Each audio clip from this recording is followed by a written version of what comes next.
आसमान में होने वाली घटनाओं में दिलचस्पी रखते हैं तो दिसंबर की रात आपके लिए खास होने वाली है। हर साल नजर आने वाली जेमिनिड्स उल्का बौछार फिर लौट रही है। धूमकेतुओं के छोटे छोटे टुकड़ों को उल्का पिंड के नाम से जाना जाता है। जब ये गुरुत्वाकर्षण के चलते तेज गति से पृथ्वी के वायुमंडल में प्रवेश करते हैं तो वे जल जाते हैं।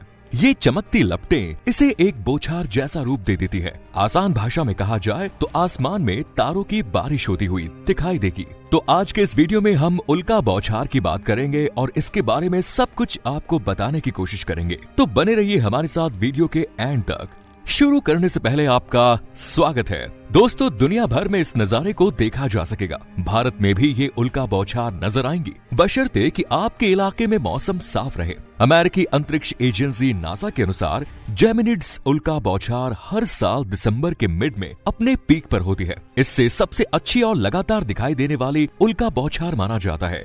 जेमिनिड उल्का बौछार को ये नाम जेमिनी तारामंडल से मिला है। इसकी शुरुआत वहीं से होती है। अगर आप जेमिनिड्स उल्का बौछार को देखना चाहते हैं तो किसी भी इंस्ट्रूमेंट की जरूरत नहीं। आपको सिर्फ एक घना अंधेरा वाला इलाका चाहिए और आसमान साफ होना चाहिए। हालांकि उल्का बौछारों को देखना आसान काम नहीं है। कई बार पूरी रात भी इंतजार करना पड़ता है। जैसा कि हमने बताया, उल्का बौछारों को देखने का सबसे बेहतर समय रात के करीब 1 बजे के बाद और सुबह 6 बजे से पहले का है। तो आप ऐसे देख सकते हैं उल्का बौछार। उल्का बौछार देखने के लिए शहर की रोशनी से दूर ऐसी जगह जाएं जहां आपको रात गहराती हुई दिखे। ग्रामीण इलाका सबसे बेस्ट होगा। मौसम के अनुसार कपड़े पहने और सुनिश्चित करें कि आप सुरक्षित हैं। अपने साथ एक कंबल या आरामदायक कुर्सी भी ले जाएं, क्योंकि उल्का का बौछारों को देखने के लिए आपको घंटों इंतजार करना पड़ सकता है। आसमान में जिस दिशा से उल्का बौछार आए उस तरफ लोकेशन सेट करें और इंतजार करें। इस महीने 13 और 14 तारीख को उल्का बौछार अपने चरम पर होगी। इसे तारों की बारिश भी कहा जाता है। इस दिलकश खगोलीय घटना के गवाह बनने के लिए आप उत्तराखंड के नैनीताल आ सकते हैं। एस्ट्रोनॉमी एजुकेशन ऑफिसर कुलदीप ने बताया कि हर साल दिसंबर माह की 13 और 14 तारीख को उल्का बौछार की घटना होती है, जिसे जेमिनिड उल्का बौछार कहा जाता है। इस दिन 200 से भी ज्यादा उल्का पिंडों को देखा जा सकता है। इन्हें टूटा हुआ तारा भी कहा जा सकता है।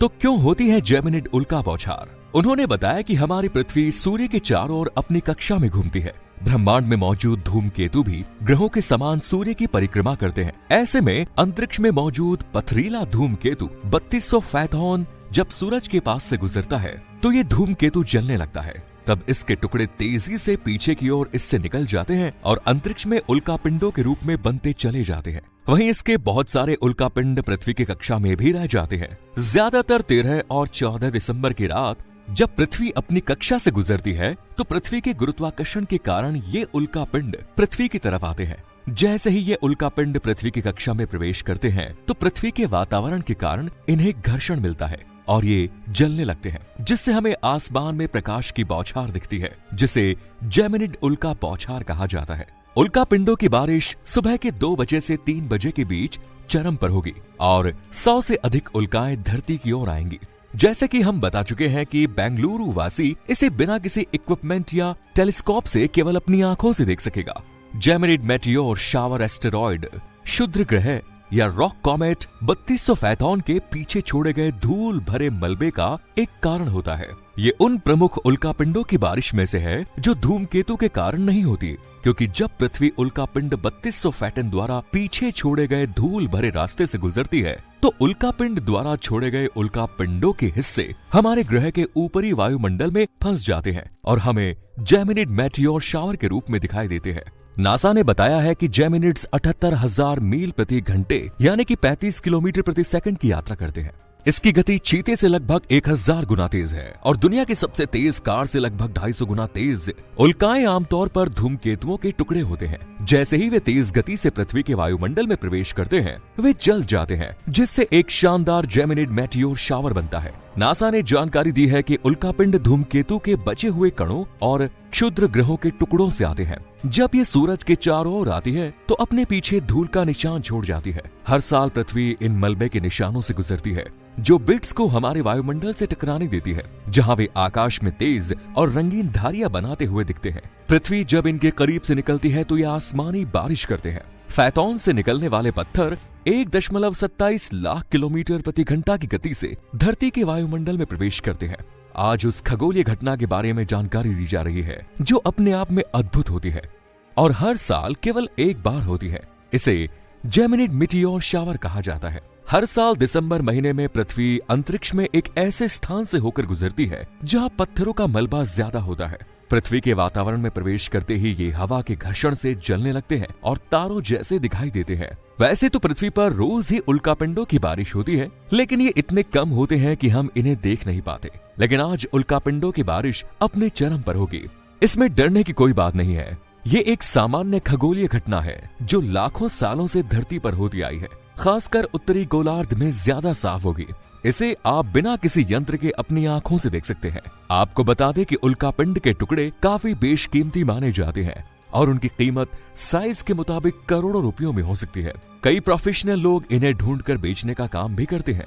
तारामंडल के निदेशक ने बताया कि वास्तव में जब धूल के कण जितनी छोटी एक चट्टानी वस्तु बेहद तेज गति से पृथ्वी के वायुमंडल में प्रवेश करती है तो घर्षण के कारण प्रकाश की खूबसूरत धारी बनती है। साल की एक निश्चित अवधि में आकाश की निश्चित दिशा से आते एक नहीं बल्कि कई उल्कापिंड देखने को मिलते हैं जिन्हें उल्कापिंड बौछार कहा जाता है। ये बौछार अक्सर उस समय होती है जब पृथ्वी विभिन्न उल्का तारों के सूरज के निकट जाने के बाद छोड़ी गई धूल के बचे मलबे से गुजरती है, जिनमें से जेमिनिड उल्कापिंड बौछार सबसे शानदार उल्कापिंड बौछारों में से एक होती है। हर बौछार हर साल दिसंबर के दूसरे सप्ताह के आसपास दिखाई देती है। अब पृथ्वी पर उल्कापिंड कब गिरा था, आइए जानते हैं। वैज्ञानिकों के मुताबिक करीब 3.48 अरब साल पहले धरती से सबसे पहली बार उल्कापिंड टकराया होगा। वैज्ञानिकों ने अपने अनुसंधान को साबित करने के पक्ष में पिघली हुई चट्टानों के छोटे टुकड़ों का भी जिक्र किया है। 3.48 अरब साल पुराने चट्टान के टुकड़ों के बारे में ऑस्ट्रेलिया के वैज्ञानिकों ने विस्तार से पता लगाने का दावा किया है। तारा और उल्का में क्या अंतर है? अगर कभी आप आसमान की तरफ देखो तो कभी कभी आपको अत्यंत गति से कोई पिंड पृथ्वी की तरफ गिरते हुए दिखाई देंगे, जिसे हम टूटता तारा भी कहते हैं। उसे ही उल्का पिंड कहते हैं।